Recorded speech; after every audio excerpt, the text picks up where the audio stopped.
Et coucou chers art journalistes, c'est Marie de l'âme du féminin. On se retrouve pour la 13e page du journal de Pi 2025. Le journal de projection, d'intuition, d'introspection. Mon art journal dans lequel je viens y déposer en début de semaine toutes mes intentions pour la semaine, mes guidances et mes sensations. Donc pour ça j'utilise toujours 2 jeux de cartes, un jeu de tarot et le jeu de l'âme des créatifs. Je voulais revenir avec toi sur la page de la semaine dernière qui était aussi un petit peu particulière. Parce qu'on avait ce fond très foncé avec ces petites fenêtres toutes mignonnes, très gaies. Et effectivement, il y a eu émotionnellement et j'allais dire énergétiquement énormément de brouillard mental pour moi la semaine dernière. Et pour autant, j'avais des petites fenêtres comme ça, de petites portes de lucidité dans mes journées. Et j'avais tiré une carte d'air tranchante en épée. Et effectivement, en fin de semaine, il y a quelque chose qui s'est coupé. Et donc cette semaine, ça sera déjà beaucoup plus gai. Pour autant, ça reste dans la continuité. On n'oublie pas qu'il y a eu une nouvelle lune là le week-end dernier. Donc ça chamboule beaucoup, en tout cas pour moi. Je ne sais pas si pour toi, art journaliste, ça chamboule aussi.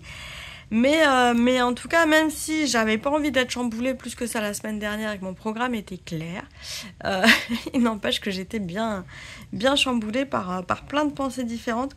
Je pense que la semaine prochaine, je t'en dirai davantage, mais là, c'est vraiment purement personnel. Au niveau professionnel, j'ai fait mes vidéos tous les jours la semaine dernière, il n'y a pas eu de soucis, tout s'est bien passé, il y a eu un très bel accueil des vidéos sur YouTube, donc si tu n'avais pas connaissance, je vais te réexpliquer tout ça, mais j'avais fait mon propre challenge envers moi-même de te proposer ces 15 derniers jours, une vidéo par jour sur YouTube pour parler de l'inspiration, de l'intuition, du savoir-faire, te donner des exemples, te donner des astuces. Et tout ça, ça reste disponible sur YouTube, donc n'hésite pas à aller les voir, c'est dans le reste de la chaîne de l'âme du féminin. Commençons notre page de cette semaine. Les énergies de la semaine, j'ai du mal à parler. Je pense qu'elles vont être rapides. Cette semaine, ça va être rapide et pour autant, j'ai décidé de prendre le temps de bien faire les choses et de me poser. Même cette vidéo, ce matin, j'ai commencé un petit peu plus tard. Au niveau des cartes, on a ici le tarot des 5 éléments. On a le roi d'épée. Donc, on reste quand même dans l'élément air. Mais le roi d'épée nous indique la communication, l'épanouissement et demande donc d'avoir une communication qui soit pesée, bien pensée, dans le sens où on fait attention à ce qu'on raconte. Et alors c'est rigolo parce que justement cette semaine je vais me repositionner, je suis en train de retravailler le site de la Creative Alchemy, pardon pour la petite notification de l'ordinateur. Et donc en fait l'idée moi c'est de rendre plus clair ce que je fais, ce que je propose tout simplement. Et alors c'est pas évident quand on a des choses en tête, c'est clair dans notre tête, c'est compliqué de les mettre en mots. Et donc c'est mon challenge de cette semaine, c'est de mettre tout ça en mots pour être le plus clair possible et pour que ça soit le plus pertinent possible. Donc ce petit roi d'épée avec quand même une certaine aisance. Normalement c'est censé amener de l'aisance, alors j'espère. Pour le moment aujourd'hui ça va. Pour autant la semaine dernière j'avais des montées d'angoisse, donc pour dire que c'était vraiment chaotique la semaine dernière. Mais j'ai pris mes dispositions, ça devrait aller mieux.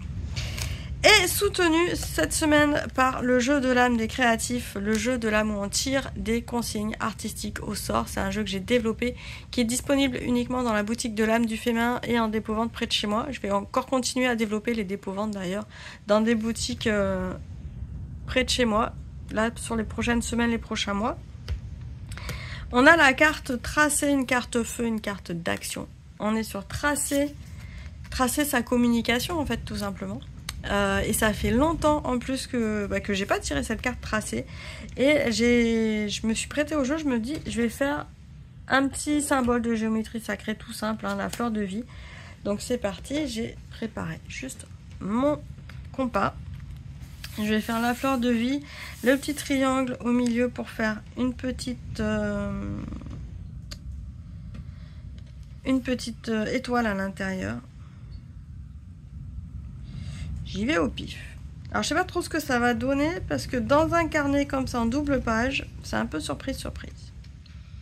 La fleur de vie, c'est un des premiers symboles en géométrie sacrée qui est relativement simple à faire, mais qui est vraiment la base de tout. Là, sur le coup, à partir du moment où on sait faire la fleur de vie, on sait, on peut faire, enfin c'est la base d'énormément de symboles. La preuve, le symbole du jeu de l'âme des créatifs a été fait avec la base de la fleur de vie. Hop, je remets le symbole ici. Ce petit symbole là, il est fait sur une base de géométrie sacrée en partant de la fleur de vie. Donc c'est vraiment tout simple, enfin tout simple. L'idée est simple. La réalisation, je me suis aperçue que pour faire une belle réalisation en géométrie sacrée, c'est-à-dire pour qu'elle soit alignée de bout en bout, surtout plus on fait de traits, plus on va avoir une marge d'erreur qui va augmenter au fil des traits. Et donc pour que ça reste bien tracé de bout en bout sans augmenter la marge d'erreur, il faut être hyper concentré. C'est pour ça que là, je parle un peu moins. Ah, ça va pas être si évident que ça quand on a une double page pas bien plate. Hein. Mais je relève le défi. J'ai envie de tracer. Et je me dis en fait que cette petite fleur de vie, voilà, elle va apporter l'harmonie cette semaine. Un rééquilibrage de tout ce qui s'est passé les semaines précédentes. Ça sera pas mal. Et vu qu'on est sur les énergies du printemps, bah c'est parfait. On est dans la thématique de la fleur. De la renaissance. Et j'aime vraiment bien mettre ces motifs-là dans mes créations en art journal. Alors pour le moment, je suis encore en phase d'étude. Et encore là, j'ai un peu abandonné parce que je me suis aperçue que j'avais pas l'énergie pour m'y mettre en ce moment. Donc c'est pas vraiment un abandon, mais je vois que c'est compliqué pour moi de me mobiliser pour ça. Et donc je vais mettre un petit peu en stand-by les recherches de géométrie sacrée parce que voilà, pour le moment c'est sympa, j'aime beaucoup, mais ça reste compliqué pour moi de tout mettre de mobiliser en fait pour ça. Hop. Donc on peut pas faire tout le temps partout. Là. Voilà. Alors si on entend des petites choses qui grattent, c'est mon chat qui essaie de rentrer. En ce moment, elle est pénible, elle veut toujours rentrer quand c'est pas le moment.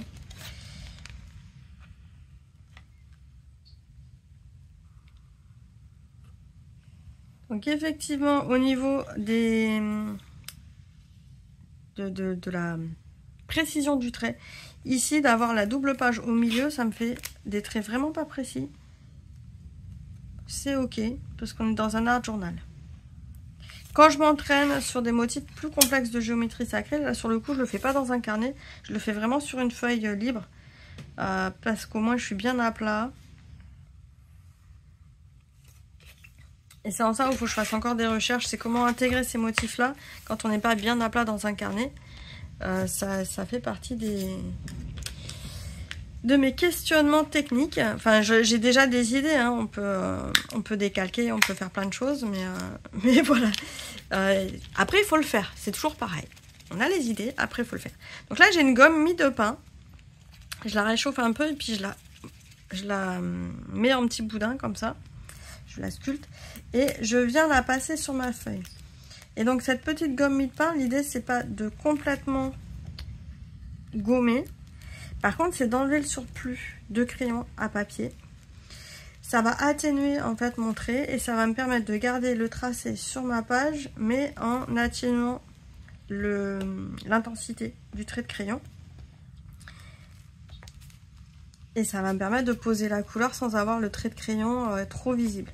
Pour autant, ça gomme pas le trait de crayon. Ça fait pas une trace de gomme qui peut parfois s'étaler.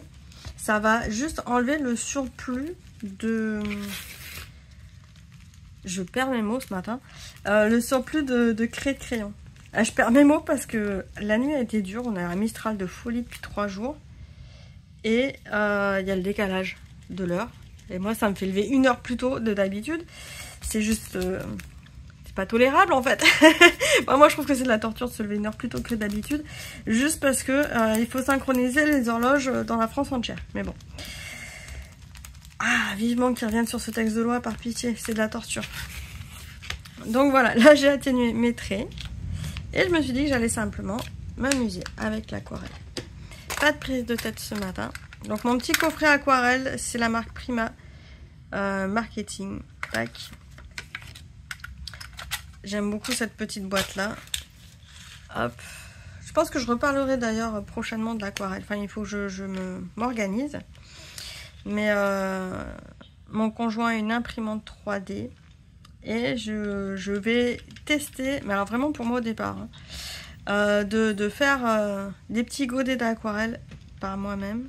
Donc je vais demander ce week-end de voir s'il pouvait m'imprimer une palette pour ensuite les remplir avec les... On va transformer mes poudres de colorisation mica, donc qui sont iridescentes, en aquarelle. Parce que je trouve ça dommage en fait de m'acheter de l'aquarelle iridescente alors que j'ai déjà des poudres iridescentes. Et l'avantage de le mettre en format aquarelle, c'est qu'après ça devient transportable. Parce que bon, dans l'absolu, tout est pigment, hein, que ce soit l'aquarelle, la peinture, la gouache, tout est pigment au départ. Et on le met juste sous des formats, des contenants différents, soit pour avoir une texture différente, soit pour que ça soit facilement transportable et applicable.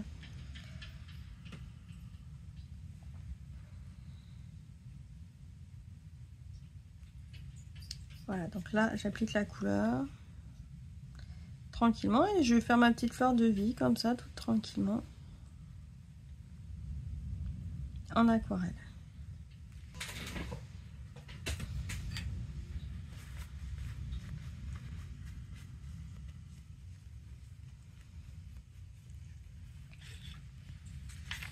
Donc ici, je suis sur un papier de calepin. Hein. Au départ, c'est pas un papier particulièrement conçu pour l'aquarelle.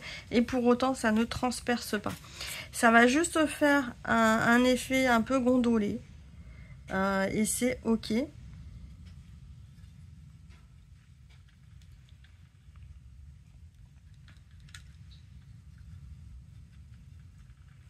Mais ça va pas transpercer mon papier. Par contre, c'est vrai que l'effet aquarelle un peu plus estompé sur ce genre de papier, c'est un peu plus compliqué. En général, ça fait ressortir l'aquarelle de façon beaucoup plus intense au niveau de la couleur.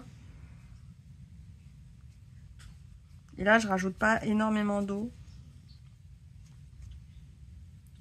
Parce que si je sature trop en eau, c'est là où ça va gondoler et traverser.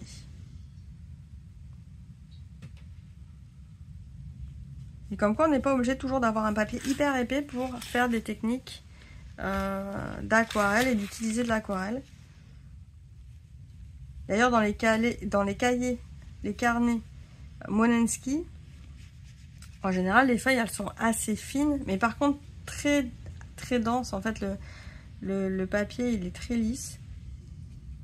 Mais on a une densité des fibres de papier qui fait que justement, on peut travailler l'aquarelle ou même des feutres comme ça assez intenses, sans pour autant que ça traverse la feuille de papier. C'est ça qui est confortable en fait sur ces carnets-là. Donc l'épaisseur du papier ne fait pas tout.